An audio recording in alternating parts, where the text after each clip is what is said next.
Cloud9 and 100 Thieves, that one was a lot of fun. It kind of extended back to what we saw in the lock-in, the caster said, and it just felt like a back and forth battle between these two. Eventually, Cloud9 giving 100 Thieves their first loss.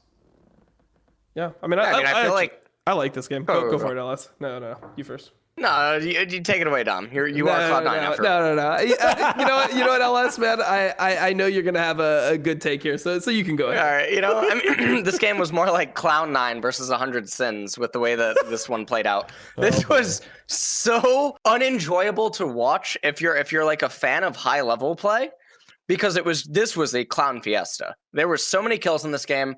The game was unlosable for Cloud9 in the early and mid stages, and then Blabber, who was like on track to basically be the MVP in the early start of the game, started like throwing it back into 100 Thieves, and then obviously shutdown golds, comeback XP, all this other good jazz. 100 Thieves suddenly actually look like they're probably going to win it, and then 100 Thieves start throwing, and then Cloud9 gets control again, and then at the end of it, I mean, I felt like Perkz just ended up being the MVP. And I think I even tweeted out that I anticipated like Blabber to get the MVP in like a weird like alternate reality type situation, but that Perkz should actually get it. This game was not clean by any means. This game was a complete mess, and I don't know. The mid game was just a disaster. Yeah, mid game was a disaster. I'd say the early game, I at least like the overall ideas that like happened in the game. So like the TP is used by Fudge to contest the invade. So Cloud9 ended up winning the invade because it's a 5v4, but they lose TP, and then 100 Thieves being able to identify, okay, we have TP advantage, stacking a wave and then diving on the wave bot lane. I thought that was like at least good to see that people are trying to like take advantages of what's happening in the game, and they're making like the correct ideas of like, okay, we can push in this wave, we can TP bot, stack through waves, bring the jungler down, TP bot. The enemy jungler can't be there because he was forced on top side, and you have a map split situation. So I thought that like the trade-offs there actually made sense. I'd say like the early game, like when I see teams like this that actually are able to capitalize on mistakes in the early game, that's like what makes me feel like these teams are going to end up being top 3 at the end, is the fact that like other teams don't do that when they have leads. Like other teams have a fiesta, and then we saw like Dig versus EG, where it's a similar thing where Dig has a huge lead in the level 1, and then you have Kane just like randomly walk into the enemy jungle with 0 prio, no flash, instantly gets killed. Suddenly like he's on the back foot. I mean, he ended up getting back into the game by EG throwing, but like the core ideas don't make any sense. Like if you bring up the clip, you can watch it and you're like, there's no reason you would ever invade here. You have no prio mid, no prio top. Your top laner doesn't even have TP. He just got killed, so you know that the enemy team is there. It's a Lucian versus Zoe. There's like no reason that you should actually be in these situations. So I at least like that 100 Thieves and C9 are making plays based off like cooldowns that are being down by the enemy. Yeah, and as much as I feel like it wasn't optimal play, it was just I felt like they constantly, the way I always phrase it, is asking questions of each other, just kind of like making them make a play. Most teams were making them make a play, which is why players started throwing. I think you can also look at it in a more positive light of like, hey, by setting up a play that way, 100 Thieves was putting Cloud9 on the back foot, then Cloud9 put 100 Thieves on the back foot, and then 100 Thieves ended up throwing it away, right? Like, is that not a world that we can at least shift it a little bit more positive away from the Cloud9 moniker? I mean, I don't think it was like, it was, I mean, there was obviously mistakes being made, but I felt like the game was also accelerated, or like the game was so throwy based off champions as well. Like Rek'Sai is the type of champion where you die once and your game is pretty much over. So like as soon as he dies that one time, he gives a shutdown gold, then the game completely like swings. So there was some clear like mistakes. There was some clear bad situations where it's like, okay, Cloud9 should just win the game here, and then they get both carries are stacking on top of each other. They get 2-man CC. They ended up losing a fight. Like there's definitely moments like that where it's like, okay, it's a clear fuck up, but from my perspective, like when you're playing these types of champions and these types of comps, the game is going to end up being more throwy, because if you ever lose control, like you are just behind. That's fair. The one upside for me in this game was actually Perkz' performance, because I mean, it's been very, very volatile, right? And his early laning has been absolutely atrocious in a lot of games. And then he shows up later, right? But relative to like other laners in the league, I mean, Perkz is still better in general, except for like Jensen.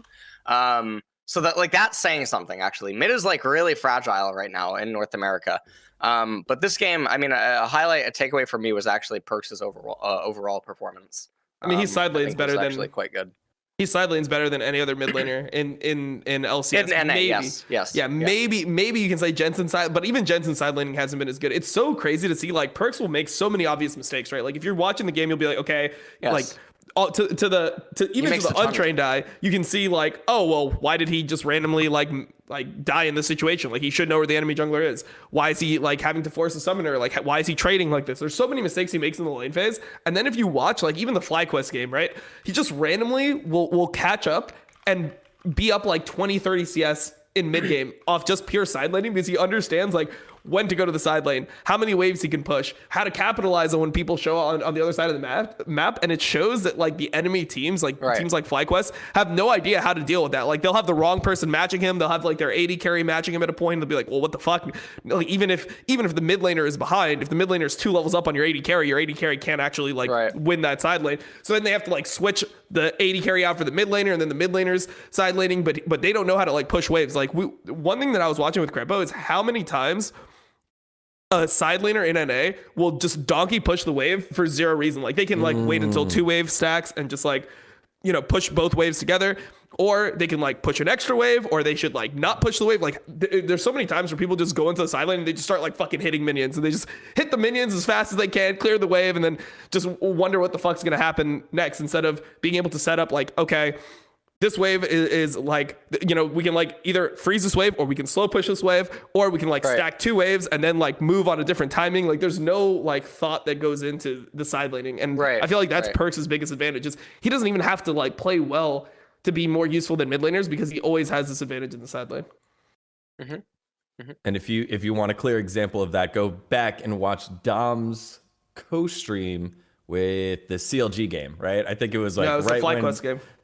The FlyQuest game was like the biggest one, I think. Okay. Because I remember in your co-stream, you were like, yeah, look, there's Finn, or maybe that's what Crepa said. It was like, oh, there's Finn, not donkey pushing it. And then, of course, he starts pushing it right as you said that. That was super hilarious. Well, there was one game where we actually did like a timer, right? And it was in the EG Dignitas game. And there was a time where not one player went to the bot lane to push it out. And this is like when Baron was like down and stuff. There's no objective on the other side of the map. No person pushed out bot lane for 4.5 minutes. That's crazy. Think about how much gold you're losing. And this is just something that we were discussing and we were talking about. I feel like the biggest disadvantage that NA teams have in general is their inability to, you know, get resources on the map and catch waves. So I would love to see like CS between 15 minutes and 30 minutes in NA, and compare that to like the average CS that you see in like LCK, LPL, and LEC. Because generally speaking, it feels like we just bleed out resources for no reason, because we don't know which waves we should be catching, which waves we should be pushing.